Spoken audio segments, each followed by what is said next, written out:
नमस्कार, मैं खुशी और आप देख रहे हैं प्रॉम्प्ट टाइम न्यूज। आइए नजर डालते हैं आज की बड़ी खबर पर। उत्तर प्रदेश के जनपद कन्नौज के छिबरामऊ सिकंदरपुर में स्थित स्कूल की व्यवस्थाओं को लेकर बच्चों की शिक्षा को लेकर खास बातचीत। फर्स्ट ऑफ ऑल सर, हमारे चैनल में आपका स्वागत है। आप थोड़ा सा अपने बारे में हमें और हमारे दर्शकों को बताएं और विद्यालय के बारे में। विद्यालय किस नाम से है और कब से स्थापित हुआ है, किस तरह की विद्यालय में व्यवस्थाएं हैं, उसके बारे में हमें और हमारे दर्शकों को थोड़ा सा बताएं, ब्रीफ करें। जैसा कि आपको सब पहले से ही विदित है कि हमारा विद्यालय आशा पब्लिक स्कूल सलेमपुर छिबरामऊ कन्नौज के अंतर्गत आता है। यह विद्यालय CBSE मापदंडों पर 12वीं तक साइंस आर्ट कॉमर्स से मान्यता प्राप्त विद्यालय है।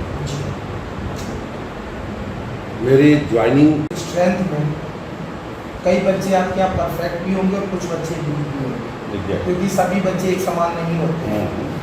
तो जो स्टूडेंट्स आपके यहाँ वीक होते हैं उनके लिए आप किस तरह की स्ट्रेटजी यूज़ करते हैं ताकि उनको वीक से परफेक्ट बनाया जाए और किस तरीके से उनको रिकवर करें? देखिए, ये बहुत स्पष्ट है। वीक होने का कारण है curriculum gap, knowledge gap. Knowledge gap मतलब कोई बच्चा किसी क्लास में जनरली अभिभावकों में यह टीचिंग होता है कि बच्चा हमारा जल्दी जल्दी अगली क्लास में चला जाए। तो कहीं न कहीं हम उन गार्जियन को समझाते हैं कि जिस तरह से फसल का, जिस तरह से किसी पौधे का बैकग्राउंड बेस, मजबूत बेस ही उसके आगे के भविष्य को निर्धारित करता है,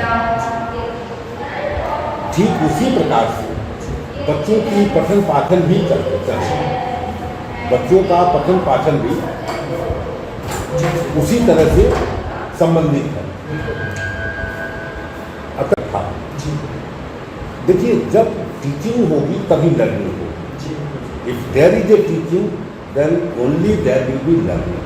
teaching and learning that is a simultaneous process. ये कई सिक्के के एक दो पहलू हैं। जब टीचर क्लास में टीचिंग करेगा हैप्पीली, एक अच्छे वातावरण में, तो बच्चा लर्निंग निश्चित करेगा अगर वो टीचिंग कर रहा है। और अगर लर्निंग नहीं हो रही है, इसका मतलब टीचिंग नहीं है। सिखाना है, रटाना नहीं। ये है हमारा मोटो। बच्चे को सिखाना है, रटाना नहीं। टीचर्स की क्या संख्या है सर? टीचर की संख्या हमारे पास 35 टीचर्स के 35 टीचर्स टीचिंग है। और बाकी अपने जैसा कि मैं कई जिले कवर करता हूँ, लगभग 3 से 4 जिले में कवर किए। तो जैसा आपने हमें बताया कि आपके यहाँ जो टीचर की संख्या 35 प्लस है, मैं समझता हूँ सर्वे के अकॉर्डिंग मैंने देखा है कई विद्यालयों में कि जो टीचर होते हैं वो सभी टीचर एक जैसे नहीं होते। कई टीचर अपनी रेस्पॉन्सिबिलिटी को बखूबी निभाते हैं और कई टीचर ऐसे होते हैं सिर्फ वॉच को देखते हैं कि मैंने 8 बजे पहुँचना है और 1 बजे जाना है। तो कहीं ना कहीं उसमें जो है बच्चों की फ्यूचर भविष्य के साथ खिलवाड़ होती है। मैं समझता हूँ शिक्षा का एक भगवान का रूप होता है और अगर शिक्षक बेहतर होगा तो ही स्टूडेंट बेहतर होगा। तो जो टीचर्स इनरेस्पॉन्सिबल होते हैं उनके लिए आपके विद्यालय की तरफ से, आपकी तरफ से किस तरीके से मीटिंग शेड्यूल्स होते हैं, किस तरह की गाइडलाइंस होती हैं? उसके अंदर कॉन्फिडेंस लेवल अलग होता है। उसके अंदर ये होता है कि मिशन क्या है, टीचर के अंदर मिशन क्या है, वो ऑब्जेक्टिव क्या है जो वो टीचिंग कर रहा है। और टीचिंग अगर कर रहा है तो टीचर होना चाहिए और टीचर होने के लिए उसमें सुधार करना चाहिए। तो बार बार हम मीटिंग के द्वारा, अभी हम अप्रैल में मीटिंग 2 ट्रेनिंग दिए हैं ICT के माध्यम से, और काफ़ी रिगरस उनको उनकी काउंसलिंग करते हैं, उनको मोटिवेट करते हैं, सपोर्ट करते हैं और उनको बार बार छोटी मोटी चीज़ों को, हमेशा तो नहीं, लेकिन जब क्लास ओवर हो जाता है या नोट करते जाते हैं या कभी वीकली फोर्टनाइटली जब मीटिंग होती है तो उसको हम बहुत सीरियस रहता है कि इंडिविजुअल से अकेले बात करते हैं और नहीं तो पूरे ग्रुप में कॉमन विदाउट मतलब कोटिंग एनी नेम, तो उनको समझाते हैं।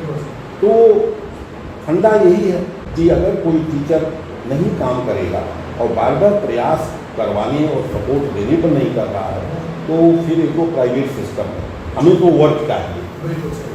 और हम अपने पेरेंट को अपने बच्चों को सेटिस्फाई करके रखते हैं। जी, कुछ समय पहले सर एक बहुत बड़ी त्रासदी थी विद्यालय के लिए, सभी विद्यालयों के लिए। उस त्रासदी में मैं समझता हूँ शिक्षा पर भी बहुत बड़ा प्रभाव पड़ा। तो मैंने उनको घर से टाइम टेबल बनवाया और बच्चों को व्हाट्सएप से भी मटेरियल भेज देने लगा कि मतलब समथिंग मोर देन नथिंग, बच्चा एटलीस्ट इंगेज हो, कुछ क्रिएटिव वर्क में लगे, बोरियत न हो, मनोवैज्ञानिक दबाव उस पर न आए। उसमें करिकुलम को भी कुछ एरिया दिया, कुछ एरिया उसके एक्टिविटीज को दिया, कुछ इंडोर के लिए टीचर को ट्रेन किया।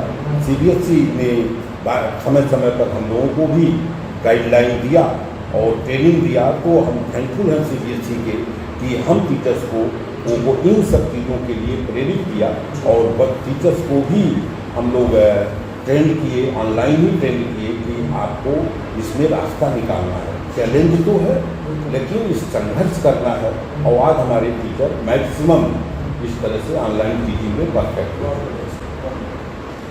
एक कॉमन सवाल सर, एक्चुअली आज आप एज अ प्रिंसिपल के रूप में मैं समझता हूँ मैनेजमेंट भी आपकी देखते हैं, पहले कभी आपने स्टडी की हो, तो एक सबसे कॉमन चीज़ जो बच्चों में होती है, कई बच्चे परफेक्ट होते हैं बट उनके अंदर एक डर होता है क्वेश्चन पुटअप ना करने का। वो डर स्टूडेंट को परफेक्ट से वीक बनाता है और कहीं ना कहीं जब आपने स्टडी की होगी तो ऐसा डर हो सकता है आपके फ्रेंड सर्कल में रहा हो या हो सकता है आप में रहा हो, तो उसके बारे में थोड़ा सा आप ब्रीफ करें उन बच्चों को। ऐसा नहीं हो सकता है। बच्चे के एज ग्रुप को देखिए, जब उस एज ग्रुप में हम थे तो क्या हमको उतना आता था? ये टीचर को हमेशा ये चीज़ अपने सामने रखनी चाहिए, हमेशा ये चीज़ रखनी चाहिए कि जब हम अपने एज ग्रुप में थे तो क्या ये सब चीज़ें हमको आती थी, क्या हम ऐसे बोल लेते थे? तो वैसे बच्चों के लिए है, बच्चे को जरूरत है उनको उनका ध्येय दीजिए, मिशन दीजिए कि आपका जन्म हुआ है, आप यूजफुल हैं अपने परिवार के लिए, समाज के लिए, देश के लिए। आपके अंदर ऊपर वाले ने, विधाता ने, ईश्वर अल्लाह खुदा ने कोई ऐसी शक्ति जरूर दी है, उस शक्तियों को आप पहचानें और टीचर का पुनीत कर्तव्य होता है कि उन शक्तियों को उस दिशा में उस बच्चे को लगा देना। और हाँ, थोड़ा सा और इसमें ऐड करना चाहेंगे तो अगर तब आपकी प्रश्न का सही समुचित उत्तर होगा तो यदि बच्चे हमारे विद्यालय में भय रहित बच्चे सबसे बड़ा कारण है भय। अगर ये टीचर अभी बिना मारे पीटे हमारे यहाँ पढ़ाई हो रही है, हम साफ बता दिए कि जो बच्चे को आप क्लासरूम में, बहुत से ऐसे बच्चे हैं पारिवारिक सेटअप ऐसा होगा, वो भी कोई कारण होगा कि बच्चे थोड़ा मॉल न्यूट्रिशन या इधर उधर की बातों में आ जाते हैं, तो जब इन डिसिप्लिन की कोई केस उनसे नहीं सकती है तो हमारे पास आता है। तो ये लाभी में इनका क्लास यहाँ चलता है, वो कभी कभी अपना बैग लेके आते हैं, तो मैं उनको डाइवर्ट कर देता हूँ, रेडर मतलब उनको पनिश करना, थ्रेश करना, नेगेटिव एडजेक्टिव रिमार्क देना, ये सब नहीं। बैग लिया, कम बेचो bag, come down sit in the lobby, come over here, so your copy. Parent को नहीं कभी कहें कि आप पढ़ाते नहीं, आप पेरेंट को नहीं पढ़ाना है। पेरेंट जो बच्चे को घर पर निर्धारित समय में बैठा रहे, क्या पढ़ाई हुआ, कैसे हुआ, ये थोड़ा सा जान लें। जहाँ तक कोर्स के कंटेंट की बात है, क्वेश्चन बताने का अर्थ है, वो उनको नहीं करना, ये हमारे टीचर का क्वेश्चन पूरा करते हैं, ये चलाते हैं। तो जब है इन माहौल रहेगा तो निश्चित है लर्निंग को। हाँ सर, कंपटीशन का टाइम कॉम्पिटिटर बहुत ज़्यादा है। अपने विद्यालय APS में ऐसा क्या यूनिट है जो गार्जियंस अपने बच्चों को एडमिशन अपने विद्यालय में? अब ये तो हमारे लिए बहुत ही खुशी की बात है कि गार्जियन हमारे यहाँ आने के लिए लालायित रहते हैं। अभी तुम बहुत थे, हम कोशिश किए कि जितना एडमिशन हम दे सकें उनको अपना करें। कंपटीशन तो नो डाउट तो नेक टू नेक कंपटीशन है, हर जगह में कोई क्षेत्र हो कंपटीशन है। देखिए, कंपटीशन को हेल्दी कंपटीशन के रूप में लेना चाहिए, ज्वेलसी में ईर्ष्या में नहीं लेना चाहिए। और आदमी को जब तक इंट्रोवर्ट नहीं होगा, अपने को नहीं असेस करेगा, अपनी वीकनेस को असेस नहीं करेगा, हम दूसरे को नहीं देखते, बिल्कुल हम किसी अन्य स्कूल को नहीं देखते खुद की कि इसके क्वालिटी को अंदर देखते क्या हैं। है, हमारे अंदर क्या कमी है, हमारे बच्चों में क्या कमी है, हमारे टीचर, मैं रियली केवल इतना ही सोचता हूँ और उसको कैसे इम्प्रूव कर सकता हूँ। हम किसी के कंप्यूटर है देश की, यह जो प्रेजेंट जनरेशन है इसको भी वहाँ ट्रेंड करना, बताना है कि आज़ादी बहुत कठिनाइयों के बाद, बरसों बरसों की गुलामियों के यातनाओं के बाद तब जाकर के मिली है। तो इससे एक ही स्पष्ट मैसेज है कि देश हित में, समाज हित में, जात पात धर्म संप्रदाय को न बढ़ करके हम लोगों को अपने अपने जो जहाँ है, अगर एक स्टूडेंट है तो अच्छी तरह से पढ़ें, शिक्षक है अपना कार्य निर्वहन कार्य से करें, प्रिंसिपल है अपने वर्क दायित्वों का प्रतिदिन सही ढंग सम्यक ढंग से प्रतिपादन करें। अगर इस सिस्टम का, इस देश का हर नागरिक, किसान है अपने अभिभावक है खेतों में काम करता है, वो वहाँ अच्छी फसल करे, काम करे, हर कोई अगर अपनी अपनी जगह का काम, अपने अपने पार्ट का काम ईमानदारी से पूरा करे तो यह देश आगे बढ़ने में कोई कम नहीं होगा, कभी कोई दूरी नहीं है, बहुत जल्दी कवर होगा, बहुत जल्दी हम लोग उन ऊंचाइयों को प्राप्त करें। एक बार सर विद्यालय का पूरा नाम और अगर कोई व्यक्ति कांटेक्ट करना चाहता है एडमिशन के लिए तो एक बार कांटेक्ट नंबर अपना कंफर्म कर दीजिए। हमारे विद्यालय का नाम है आशा पब्लिक स्कूल, सलेमपुर, सिकंदरपुर, छिबरा मऊ, कन्नौज।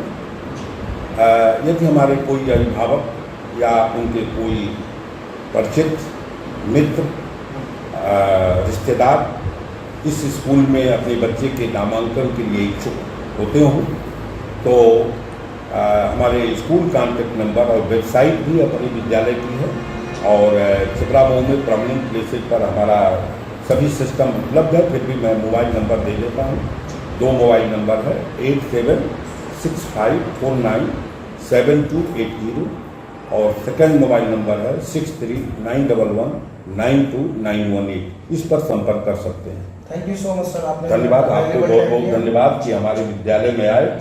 हम आपके हृदय से आभार व्यक्त करते हैं और आशा करते हैं, उम्मीद करते हैं कि आशा पब्लिक स्कूल आप लोगों के द्वारा आगे ही उत्तरोत्तर अप्रिशिएटेड रहेगा। धन्यवाद। खबरों में अब तक के लिए बस इतना ही, फिर होगी आपसे मुलाकात ऐसी ही एक बड़ी खबर के साथ। तब तक के लिए नमस्कार और देखते रहिए प्रॉम्प्ट टाइम न्यूज। ऐसे ही लेटेस्ट अपडेट्स के लिए हमारे चैनल प्रॉम्प्ट टाइम न्यूज को सब्सक्राइब करें और बेल आइकन प्रेस करना ना भूलें।